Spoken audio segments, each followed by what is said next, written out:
where me back Steven Sapon na oku school or Knights of St. John's International Roman school private school na Sunday and na okra me say baby ye aduane lord kwan ho tie na fie no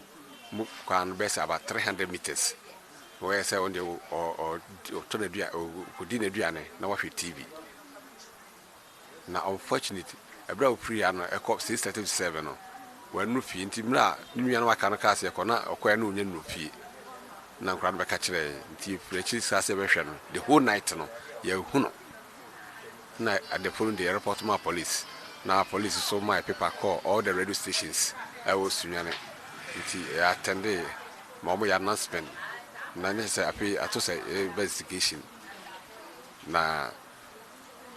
investigation na mu no ya ye ntehwe on to sa no pay yete say say ube ofrim fie a na wokọ sa fie no abrante bi ho ko bi ho yakọ he na Steven Sapon wotwitwa no credit twanensa ne na nyina na fi na she fridge mu na wono ankasa ne nua so ka ho na wasa kunu awon so wadi 12 years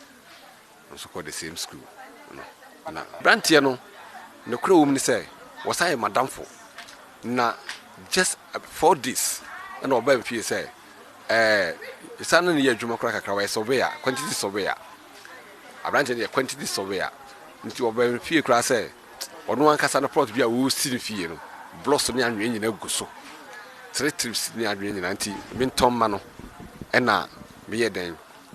beton ede ma no nti eno a asas yesterday no abrante ran kasa ba me fie ha no so assembly me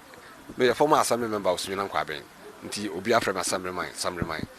ena ore say obasa no obetra me ha say o madam adunwe na nsa nke ska dia odo me ni fa afra koton na so matoni pan kra discover nti enwumre wani madam fo ba ko efra na echi ena edi fan discan ba na code fee ho the command 150 million na the command ena wasensan receipt ni na mai ena ja obeja me kwan na me sa ba fie ti ano pay be say 6 o'clock na me te say yesu ekum obi wo fie ofru na akom fie ho ti me hwe ekwa na mkoto police for ko ya body no na e me bana vam never me TV crowd na me suspect no crowd so da na ona oh me na nante a che ba be sim fie on so si fie na me o se ne papa na si no de fie na mana no tim so I say na makasa we quantity surveyor nti ye ne na ye adwuma onya plot bia no da bre na yakoton kra ma no nti madam for no nti wona me man kra me be kra to anu odua na kra di ba bi obo hu bia na mba ne di na chi so nti me ban free kwan ho a ekọ no fie on say ma dika chim say e be 300 meters away from where be am ye adua no na one ne bo mu ko ento ne no ko ya no that is the end me say me ban the Sapon Steven with 15 years or JSS2 na me chira wo say police statement am de ma me ni say me bana yira nti wo ho kwan say me hwe no wo ma me ho kwan am hwe so na wo twa ni ti no hwe ni ti no wo twa no ne nsa no say wo ba de da ho kra na ne na da ho wo hu